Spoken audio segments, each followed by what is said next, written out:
kalau tidak ada pewarisan maka dia lenyap. Mm-mm. Ya, wajar kita harus sadari apapun agamanya, Mm-mm. ya, atau tidak beragama sekalipun, Mm-mm. mereka pasti membutuhkan air. Betul. Kita nebang hutan, ya kan, terus tahu-tahu longsor, Mm-mm. terus kita bilang ini bencana alam, ya. Mm-mm. Mm-mm. Yang nebang hutan siapa? Alam, gitu-gitu aja.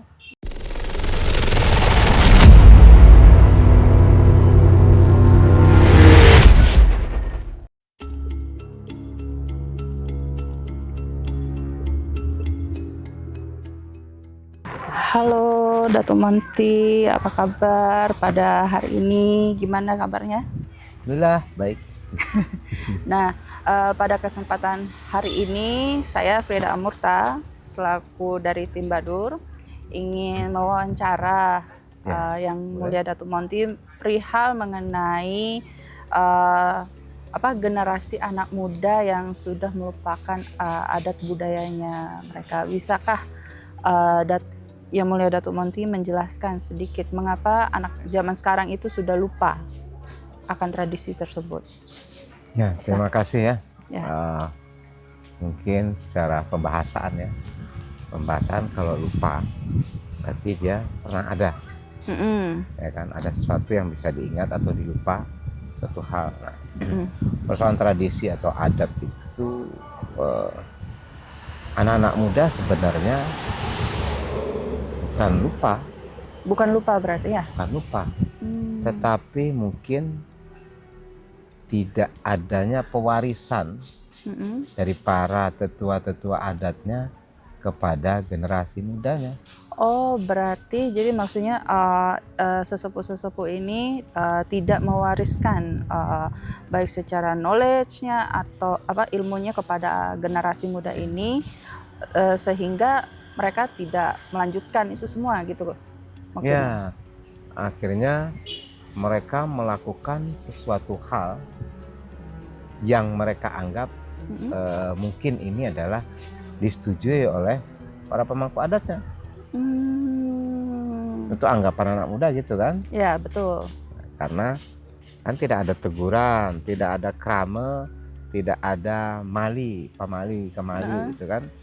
Suatu hal yang menjadi pantangan bagi masyarakat satu desa, bahwa umpamanya salah satu contoh ringannya menjadi pamali kalau umpamanya mau maghrib itu perempuan masih duduk di depan pintu, kan pamali gitu ya, kan. Pamali. Salah satu yang paling kecilnya, atau masih ada sebelum maghrib ini anak-anak masih bermain. Ya, nanti diculik sama dilarin hantu atau gimana. Nah, pokoknya itu jadi sebuah kemali yang suka atau tidak suka diadatkan dalam perilaku masyarakat adat.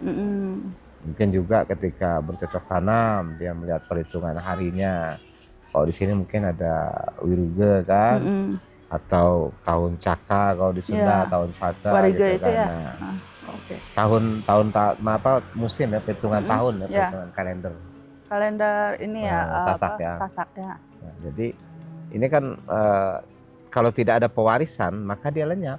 Betul, dimakan zamannya sehingga saking tidak diwariskannya ke para generasi muda saat ini dilupakan dan tidak ada yang mau untuk belajar akan ilmu itu kan?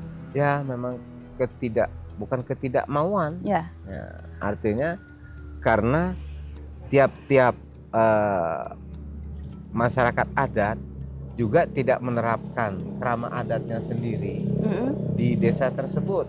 Nah, maka efeknya, akibatnya adalah tiap-tiap keluarga itu juga satu rumah umpamakan juga tidak bisa menerapkan adatnya. Nah, kalau sudah dalam satu rumah tidak bisa menerapkan adatnya, nanti yang muda-muda kira-kira tahu apa kalau ibu bapaknya tidak menjelaskan persoalan adat? Iya, mereka tidak akan tahu sama sekali yang ada tuh. Ini jadi persoalan yang sangat urgen. Nah, persoalan itu berkembang bergulir dengan penjajahan adat-adat asing ya, tradisi-tradisi budaya-budaya asing yang masuk ke kita. Betul. Sehingga anak-anak muda lebih cenderung pada hal-hal yang instan, yang gampang. Ya, yang lebih gampang, lebih mudah dicerna untuk secara pemikiran mereka saat ini, Iya. karena ilmu-ilmu terdahulu yang secara tradisional itu tampaknya terlalu sulit untuk ditangkap ya. Dianggap sulit. Ya, betul. Karena tentu dibilang orang menjadi kolot. Betul. Nah, Kolot, tidak modern, tidak update gitu tidak ya. update. Nah, sementara harusnya kan anak-anak muda juga ngerti yang modern itu apa. Ya. Apakah kita masyarakat adat ini kuno? Enggak kuno juga. Kuno tetapi tetap terupdate. Artinya kan berarti kan persoalannya adalah persoalan mengkomunikasikan menjadi pewarisan. Yang utama itu bagaimana si pemangku mewariskan. Nah, terus mewariskan itu bagaimana caranya ya? Menerapkan Dan cara penyampaiannya juga. Penyampaiannya baik itu tertulis maupun lisan disampaikan, disebarkan ke tengah masyarakat. Akhirnya yang muda-muda sadar. Nah, dulu umpamanya saya di sini, saya tiap hari kan pakai pakaian begini nih. Menjadi tanda tanya sama orang sini malah. Oh gitu. Terus ada yang sinis ngeliatnya, saya ketawa-ketawa aja sudah. Kenapa kamu? Ini kan pakaian leluhurmu, ini yang saya pakai. Harusnya kamu yang pakai ini, bukan saya gitu. Iya. Nah, kan gengsi pakai gini. Betul. Padahal kurang apa artistiknya, coba saya tanya itu. Ya. Apakah ada yang tidak artistik dalam pakaian tradisional? Artistik semua. Artistik semua. Kurang apa ngepangnya? Kalau anak-anak pang kan selalu memberontak gitu kan? Ya. Kurang apa pangnya kita dengan pakaian kayak gini gitu. Betul. Artinya lebih pang lagi, lebih tatuan lagi orang-orang Dayak lagi kan, orang Mentawai. Kurang apa hebatnya mereka? Sebelum mereka bertato, mereka sudah turun-turunan orang Papua segala kan. Ya. Kurang apa kalau itu kan adat mereka gitu. Ya. Adat tiap-tiap kita tentu berbeda-beda. Betul. Tetapi ujungnya itu sama. Nah, jadi yang dimaksud tidak mau peduli itu siapa gitu. Kita tidak bisa menyalahkan generasi muda hari ini. Ya. Justru yang harus introspeksi saat ini adalah generasi saat ini yang sedang menjalani urusan mengenai adat budaya ini gitu. Bagaimana beliau-beliau bisa menyampaikan kepada generasi muda agar mereka bisa memahaminya kan. Nah, itu perlunya kita untuk bisa berkesadaran para pemangkunya. Ya. Kalau di Minangkabau umpamanya, Minangkabau kan orang kan tren. Minangkabau ini paling sangat modern. Dia cepat menerima modernitas. Dia cepat berubah. Karena mereka menganggap satu filosofi di Minangkabau itu ada filosofi sekali air besar, sekali tepian berubah. Jadi menganggap kalau sudah ada gelombang besar itu berubah semua. Padahal yang tepian itu tidak pernah ke tengah. Tepian itu kan masih di tepi terus. Iya, masih terus di tepi, tidak ada perubahan. Mau gelombang kayak apapun, mau hancur apapun, pasti ada tepian. Pasti di tepi letak.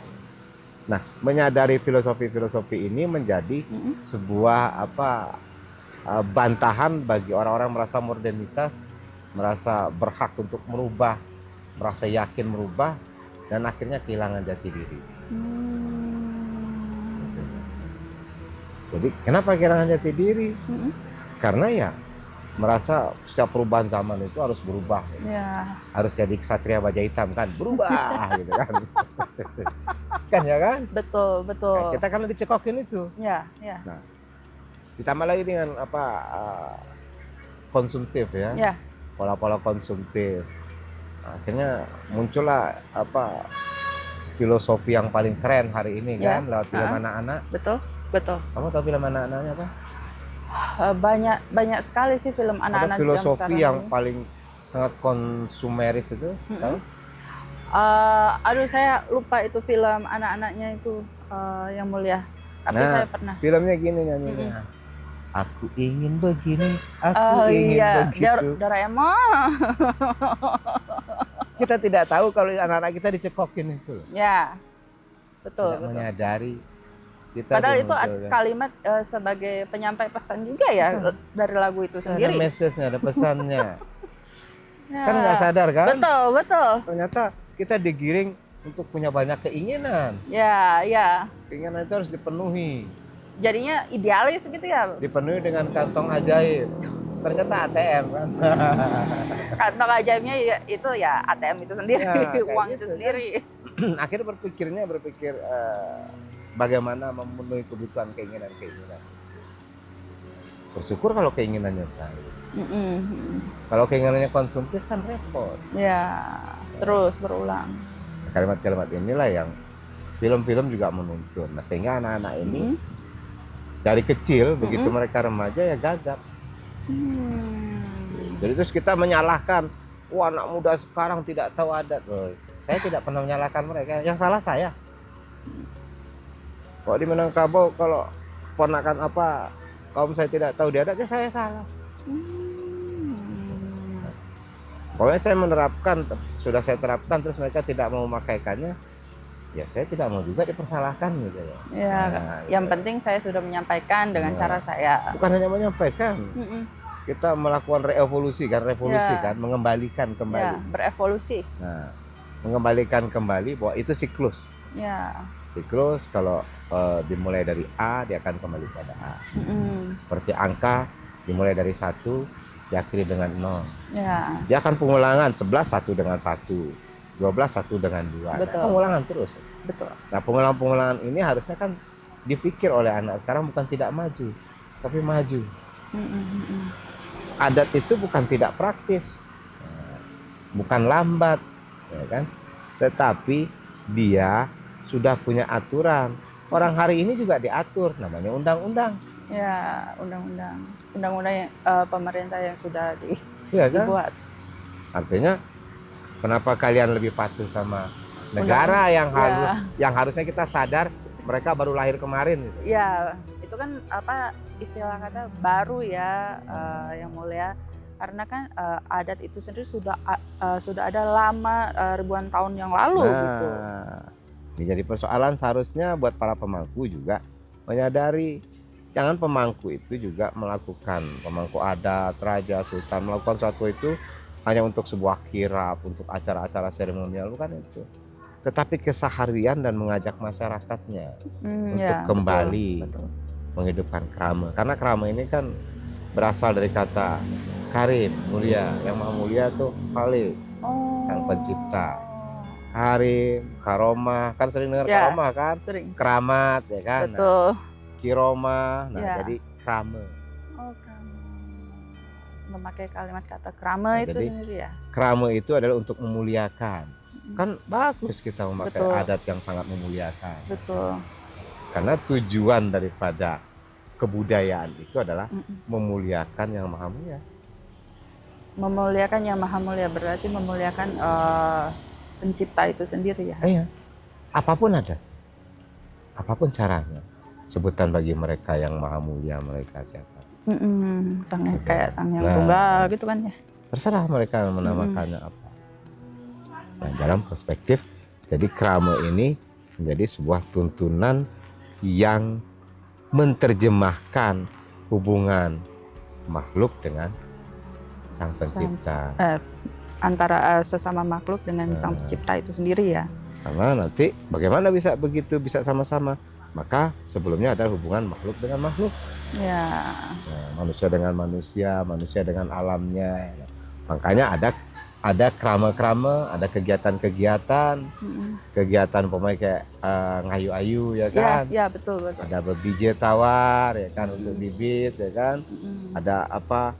Pemuliaan terhadap air, berterima kasih kepada air. Nah, ini kan krama-krama yang masih dipakai. Terus sentulak bala atau menolak bencana, kita mendoakan kedamaian, ketentraman yang ada di negeri kita, supaya tidak terjadi gonjang-ganjing atau apapun. Betul. Nah, ini yang harusnya disadari oleh para pemangku, bagaimana dia merangkul anaknya dulu yang pertama. Ya, yang terdekat. Setelah itu baru lingkungannya pelan-pelan. Ya intinya itu berarti kan bermula dari diri sendiri, terus ke sesama yang di sekitar kita, baru ke orang banyak gitu kan ya, Yang Mulia. Nah, boleh nggak Yang Mulia Datuk Monty menjelaskan apa sih yang dimaksud dari Ngayu Ayu itu sendiri, dan asal mulanya ini dari mana, Yang Mulia?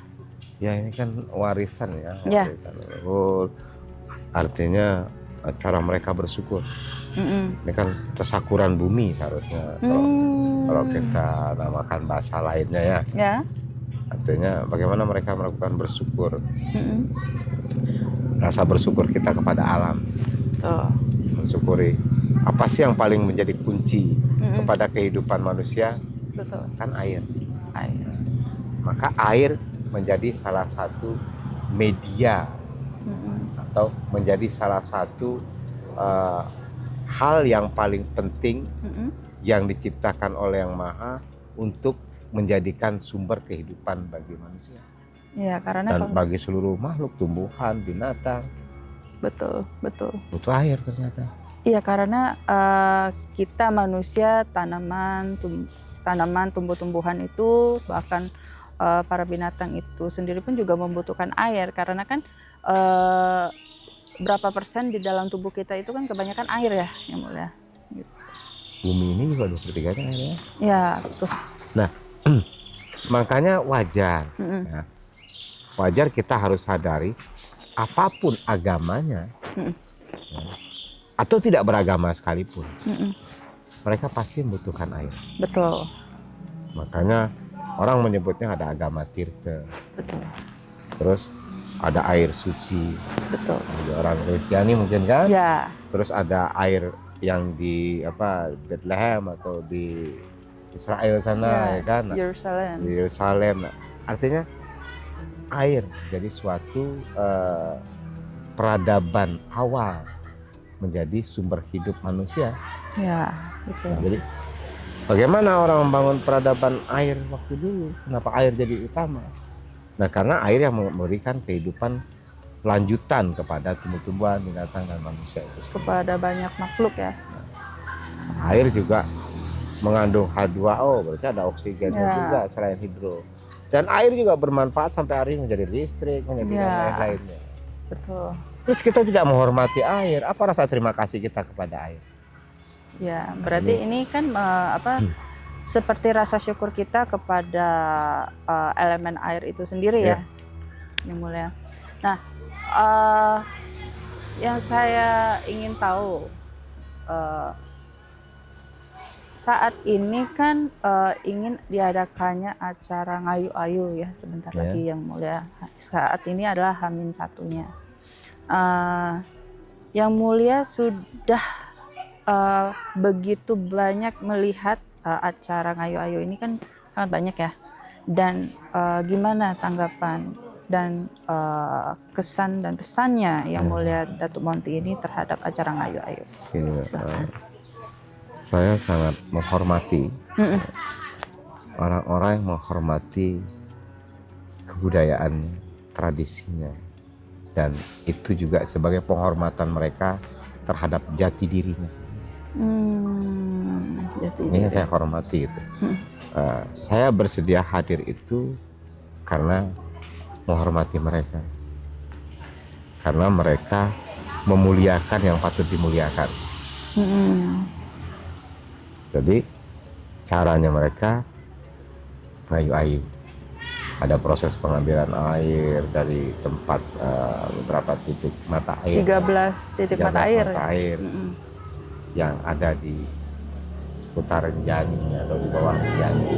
Nah, itu kenapa harus 13 mata air Yang Mulia? Apakah harus 13 atau bisa lebih atau bisa kurang?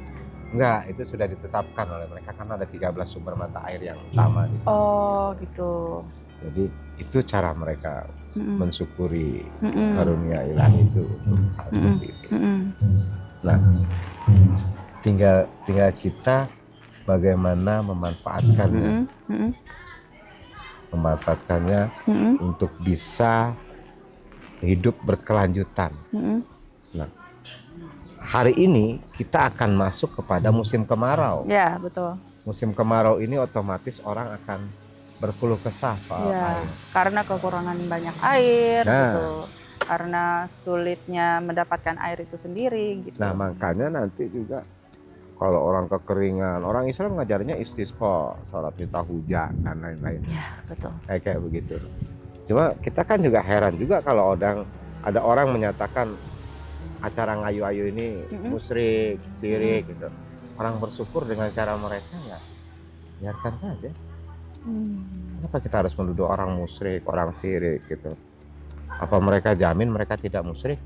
Ya, Gitu. sama aja kayak membohongi diri mereka sendiri jadinya Nah, ya. jadi karena kan banyak pertentangan ini akhir-akhir ini, karena ada yang merasa berkuasa atas agamanya gitu. Bukan dia dikuasai oleh agamanya, tapi dia menguasai agamanya, ini beda gitu. Nah, Yang Mulia Datuk Monty, saya salah satu anak muda generasi saat ini yang melihat secara langsung bagaimana proses acara ngayu itu berjalan dan gimana supaya anak generasi seperti saya ini bisa tertarik untuk melihat ngayu-ayu ini, karena kan hanya beberapa orang yang tahu mengenai adat dan acara ngayu-ayu ini. Nah, gimana caranya supaya mereka bisa tergugah untuk bisa ikut? Yang pertama, kamu pernah tidak menghormati orang? Pernah pastinya. Kamu pernah menghormati alam? Pernah. Bagaimana kita memberi penghormatan sebagai penghargaan kita kepada apa yang telah diberikan kepada kita? Ngayu-ayu berkaitan dengan air, dengan bibit-bibitan, kalau hijau, kan? Betul. Yang kita makan, beras, betul, menjadi nasi. Pernah enggak kita berterima kasih sama beras? Hal sekecil itu ya? Pernah, kan sederhana. Ya. Kita bersyukur kepada Allah. Siapa sih orang tidak bersyukur kepada Allah? Semua pada bersyukur. Coba pernah enggak kita berpikir bahwa kita sebaiknya berterima kasih kepada padi yang kita tanam tumbuh di atas air, ya kan? Ya. Dengan penuh kadar air, tumbuh sampai airnya dikeringkan lagi, baru dipanen, dimasak lagi dengan air. Nah, berarti kembali lagi adalah bagaimana awal mula bibit itu bisa tumbuh dengan baik dengan cara kita merawatnya. Gitu Ya, kan? artinya bagi anak muda itu pernah tidak menghargai itu, berterima kasih terhadap itu. Kalau pernah dia merasakan berterima kasih atau belum dan ingin berterima kasih, kita saksikan ini pelan-pelan, kita ikuti dengan hikmat. Kita coba memahami alur perjalanannya pelan-pelan. Sehingga kita ngerti, gini makanya terima kasih. Gitu. Saya paham. Yang Mulia Datuk Monty, dan pesannya Datuk Monty terhadap generasi muda untuk kedepannya itu bagaimana? Berterima kasih adalah kunci paling utama untuk keberhasilan. Karena tingkatan selanjutnya adalah bagaimana kita mensyukuri nikmat itu kepada yang mencipta. Ya. Nah, inilah hubungannya antara makhluk hidup dengan sang pencipta. Sama makhluk hidup kita kan berterima kasih. Betul. Kepada sang pencipta kita bersyukur. Oh ya, berterima kasih dan bersyukur. Kan harus kita bedakan. Ya. Ini berterima kasih, ini bersyukur. Nah, rasa terima kasihnya gimana? Apakah kita membuat keruhan di hulu sungai, kan?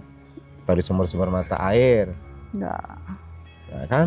Apakah kita buang sampah sembarangan yang akhirnya menjadikan banjir, gitu kan? Ngamuk juga air kalau tempat airnya lewat itu dihambat, kan? Ya, karena terus kita bilang bencana alam. Iya, padahal kita sendiri yang membuatnya ya. Kita nebang hutan, ya kan? Terus tahu-tahu longsor. Terus kita bilang ini bencana alam, ya. Yang nebang hutan siapa? Alam gitu-gitu aja. Ya. Ya kan? Terus mereka nggali, atau longsor terkubur, terus duduk, alam lagi yang salah. Berarti itu kan kembali lagi kepada gelombang energi yang kita pernah tabur sehingga kita tuai. Ya, Semua, apa kan? yang kita tanam maka yang kita Tuai. apa yang kita lakukan maka itu yang akan kita terima hasilnya. Jadi kenapa kita selalu memaki alam sementara kita masih butuh alam? Kita tidak pernah berterima kasih kepada alam ini. Sudah pernah berterima kasih sama udara, sama nafas sendiri? Sudah. Setiap hari. Bagaimana kita berterima kasih sama nafas kita sendiri? Kan nggak tahu. Melalui meditasi. Ya, apapun caranya. Ya. Bagaimana kita mensyukuri kepada Sang Pencipta. Ke Sang Yang Tunggal itu sendiri. Nah, ini yang harus kita lakukan dan harus dipahami sama yang muda-muda bahwa ini tidak kuno, tidak ketinggalan zaman, tetapi memajukan zaman. Ya. Kalau tidak air, maka hilang zaman. Kalau tidak ada air, kemarau sudah. Nah, kita jadi kayak gurun. Iya, tandus sudah. Mau kita kayak di gurun? Nggak mau tentunya. Atau kita kayak di salju, di kutub utara atau kutub selatan? Sudah siap-siap belum? Kalau terjadi perubahan ekstrim kan? Ya, alam yang sangat ekstrim. Climate change day ini kan bisa berubah sistem sirkulasi panas alam. Bisa saja nanti di sini hujan salju. Ya, betul. Nah, sudah siap belum? Kenapa kita tidak siap? Karena kita tidak pernah berterima kasih. Iya. Kita lupa dan kita merasa manusia ini berlaku benar. Ini kan dituntut untuk kita. Iya. Diciptakan untuk kita. Karena banyak manusia saat ini yang mulia, banyak yang merasa sombong. Oh, saya punya banyak uang, saya bisa berbuat semaunya saya. Nah, akhirnya sekarang kan coba kita lihat hari ini, yang kita beli itu air. Betul. Air kemasan. Air kemasan kok beli? Padahal sumber air banyak di sini.